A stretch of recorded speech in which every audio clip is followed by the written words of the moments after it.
Hello, everyone. Yeah, welcome to today's teaching. Our topic today is God is never too late. I say it again. God is never too late. God is never too late in any of our life circumstances, our life situation. God is never too late. He's always there on time. Even though the believer could be tired of waiting and sometimes may even lose hope. But I say to you today that He is never too late. Sometimes we come across situations that challenges our faith and seem to appear hopeless. In such a situations, we may even allow despair to set in. Despair is like a crushing weight that squeezes the life out of us. You begin to panic, you don't feel happy, you're not comfortable, you're not able to reason. You just allow that situation to take control of you, to take over you. All you see is nothing but that situation. But remember that any amount of weeks or days or months you spent in that kind of despair, that kind of situation is wasted. That period of time you spend panicking, that kind of mood is a wasted period of your life and cannot be recovered. I say that because that desperate situation, that period, that situation cannot change things. The way you're feeling, when you give into that kind of mode, it can't change things. It won't solve any problem. Now, if that kind of situation, if that kind of mode will not solve any problem, why are you there? Why do that which have no advantage? If a situation is very frustrating, is it not better to run to God with that situation? Is it not better to run to God than to be in despair? No amount of despair can change things. But any amount of time you spend praying, if you pray for 10 minutes, you pray for 20, pray for 1 hour, it can change things. But if you spend 2 days, 1 week, 1 month in despair, in frustration, nothing will change. Can't change anything. And besides, remember that God sees all things. God knows that what you're passing through. He may be waiting for you to call upon Him. Of course, He knows that has happened. Of course, He knows that desperate situation has happened. He knows. But He's hoping that you turn the situation over to Him. God is waiting for you to turn that situation over to Him so that He can show you a way out. In the book of Psalm, chapter 50, verse 15, the Lord said, "Call upon me in the day of trouble, I will deliver you, and you honor me." God is waiting to be invited to that desperate situation. God is waiting to be invited into that hopeless situation. It is not the time to run away from God. Rather, it's the time to go close to Him. Whether you understand what is happening. We have all this, God, why me? God, why me? After all the God, why me is, just know that it is better to run to Him. Hang on. It's even better to bother Him. God said, give me no rest. God wants us to bother Him every time. If I can use the word bother. Go to Him, call upon Him, say, God, this is what is happening to me. It's better than for you to just be frustrated. Remember that it's never too late and there's nothing too difficult for God to do. Or there's no situation too hopeless that God cannot change. God is never too late in answering our prayers, but He may have delayed because of any of these following reasons I'm going to enumerate. One of them, I said, God may seem to have slowed down to us because He may want to get your attention. God may want your attention. That's why maybe He allowed that problem to linger so that maybe you call upon Him more. God could have allowed that situation to linger because He may have wanted to get your attention and to teach you certain things as you have not been listening. You've been so busy. God has been trying to call your attention, seek you. He may be wanting you to fast. But you are from one meeting to the other. You're busy from this meeting. You have another conference 2 days. And something now happened. You call upon God. God, please answer it. He could have removed that problem immediately. But if you remove it immediately, you continue with your schedule, your busy schedule. So He could have allowed that problem to linger a little. So maybe you also will spend time with Him, call upon Him, so that He will now be able to get your attention and tell you what He wants to tell you. So if your prayer is answered speedily, you will continue your busy schedule and give God less attention. But if the problem continues, you will equally devote more time to pray. You may spend more time fasting. You may clear your schedule to have more alone time with God. I don't know but I know that most times we Christians, when we have challenging situation, those things that seems to, this cannot wait, this cannot wait, suddenly they can now wait. You see somebody packing, gathering his Bibles, getting ready to now fast. But before, there's no time for enough time for God. But when that challenge comes, all of a sudden, we make time for God. So maybe God allowed those things to happen because He knows that we will not create time for Him. Maybe He's seeking our attention. Maybe He wants to talk to us. Maybe He wants to tell us something. Whatever that happened that God allowed to linger is obviously something that will not kill you. But God may have been seeing something worse in future. He wants you to devote time to Him so that He can talk to you, to be able to forestall, to be able to stop the more bigger problem that would have been ahead of you. So God could use this kind of delays to call your attention. But it's never too late. So we are going to check. You will likely devote more time to what I've studied before. So we are going to read the book of James, chapter 4, verse 8. It said, come near to God and He'll come near to you. So that's what I'm saying, that when that problem lingers, you automatically will now make out time for God. When you now come near to God by your prayers, your more fasting and others, that's why I read this James chapter 4 verse 8. Scripture said, come near to God and He will come near to you. Wash your hands, you sinners, and purify your hearts, you double-minded. I've actually heard God telling someone prophetically that He has used earthquake and brimstone to get His attention. So God told somebody, I have used all this situation to get your attention. I couldn't. So why do God have to go to such an extent just to get our attention? We should live our life in a way for God to tap us and we know that He's calling us. You go to bed, you come back, I feel God wants to tell me something. We should make it easy for God too. So that He will do everything and allow this one to happen just to get our attention. That's not fair on Him. God is never too late in any situation in our life. We are going to use the episode or the story or the situation in Ezekiel chapter 34 to demonstrate that God is never too late. Now, it's a long chapter. If I start reading it, take all our time. So I'm just going to give us a recap of what happened there. So, there is no situation as bad as this account in Ezekiel 37. In this Bible passage, it was a valley of dry bones. The great army were nothing but bones. They were dead and their bones dried and forgotten.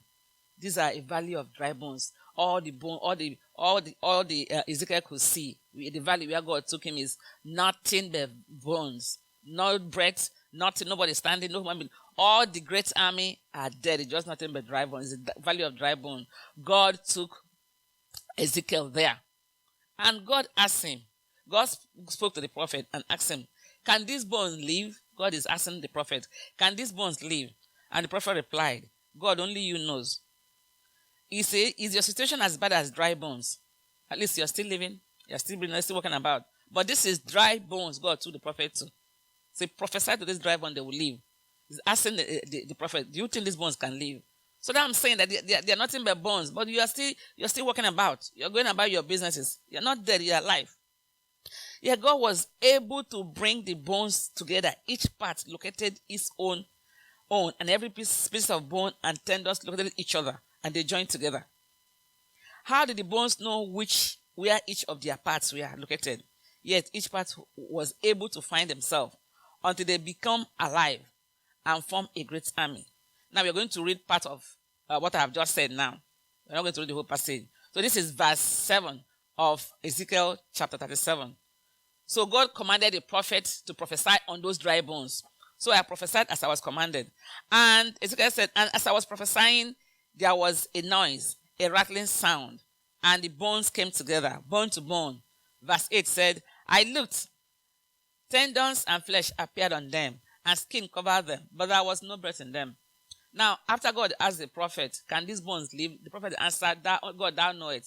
God now asked him to prophesy. He should speak to those bones for them to come together. So he prophesied. He said, as he was prophesying, he started hearing noises. We are as if the bones are joining together. They are joining together, every bone locating themselves. The arm to arm, the leg to leg. The bones are joining together.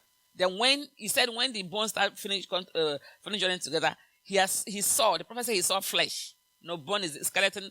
There's no cover with any flesh. He now saw flesh, tendons covering the bones. When they were all covered, he said, yet they were not breathing. They were like dead men.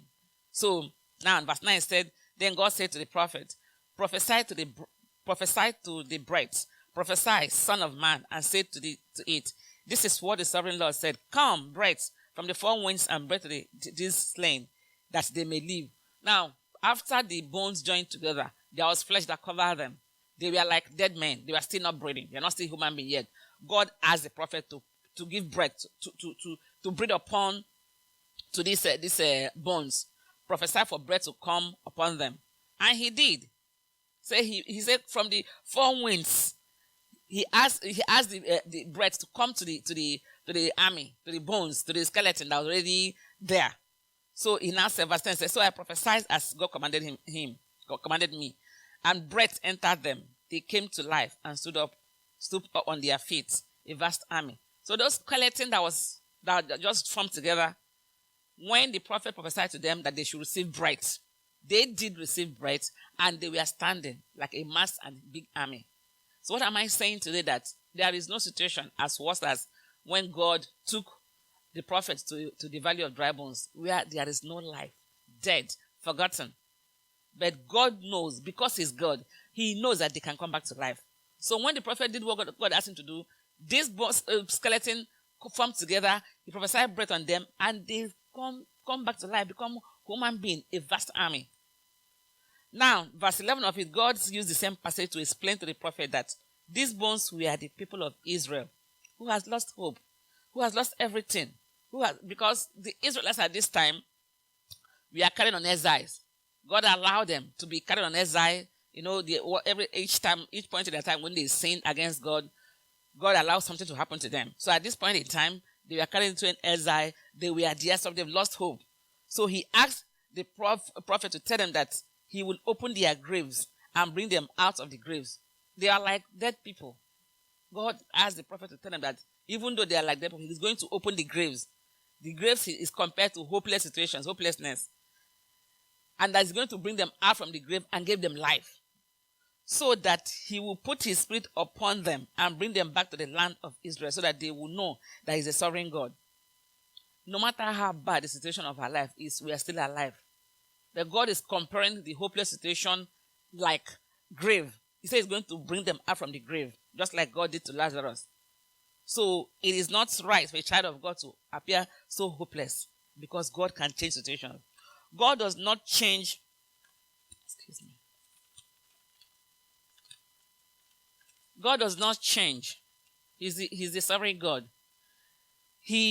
What he spoke to the Israelites today, he speaks to us today. God may have allowed the Israelites to go through this period of captivity, where other nations defeated them and carried them away into captivity, possibly because of their sins. But he was telling them that even though it seemed that he has forgotten them, he's able to bring life back to them. They look as if there's no hope again, because they were in a foreign land. It can't be like when you're in your own land. Your crops, your businesses, everything fail. You're just where you're just in a surviving mode, where you maybe just eat and sleep and wake up. You can't do it, you can't prosper, you can't do much business. So he's telling them, even though that's how the situation is, but that he's going to go to the grave and bring them back. When a situation happens, God could have allowed those situations to happen to bring glory to God, to bring glory to his name. And he will also restore their trust in God. Those Israelites that they have been carried on exile, when God bring them back, as he said, of course that will make them trust God the more. That will make them know that God is faithful. That will increase their trust on God. Now, in our own situation today, God could have allowed that situation in your life to bring glory to himself. Imagine you are in one kind of predicament, something, let's say it's a sickness, and you think they told you, oh, there is this cancer, whatever the stage is. But God heal you. When you are healed, there's not that thing anybody will tell you about that God is not faithful. You magnify God. Even your friends will say, oh, glory be to God. We thank God. And even yourself, you boost your faith in God. And glory comes to his name. After passing through this tough situation where you know that the arm of flesh could not help you, but when God intervenes, all ears will hear what God have done for you. All your friends will hear them. And of course, this, you magnify the name of the Lord. And glory and honor will be unto him. Doubting Thomas, some people, they doubt. Are you sure God can do this? Doubting Thomas will magnify the Lord too. So please, when situation seems so tough, or the situation looks so desperate, just know that God is never too late. You could have allowed the situation to get your attention. You could have allowed the situation for you to develop trust in him. You could have allowed that situation Because it wasn't right time yet. You know what he's doing. He's never too late. We couldn't take the story of Lazarus. Lazarus, because he's already dead. Dead. After 4 days, he's God. Jesus Christ brought him back to life. No matter how bad the situation is, trust God. He's never too late. He loves you. He's willing. All he could have been looking for could be your attention. So please, it's not time to run away. Rather, it's time to run close to God, because nothing is ever too difficult for him, and he's never too late. Thank you for listening.